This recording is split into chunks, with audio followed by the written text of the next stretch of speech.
Darling 15 ఏళ్ళ తర్వాత entertainment ఇచ్చాడే, మరి చూసుకోండి.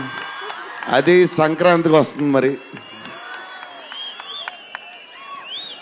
సంక్రాంతి సినిమాలు అన్నీ బ్లాక్ బస్టర్ అవ్వాలి. అన్నీ వెరీ ఇంపార్టెంట్. సీనియరే, సీనియర్ దగ్గర నుంచి నేర్చుకుందే మేము, సీనియర్స్ తర్వాతే మేము. 100% సంక్రాంతి అన్ని బ్లాక్ బస్టర్ అవ్వాలి. మాది కూడా అయిపోతే happy. So love you darlings. ఈరోజు కొంచెం ఎక్కువ మాడినా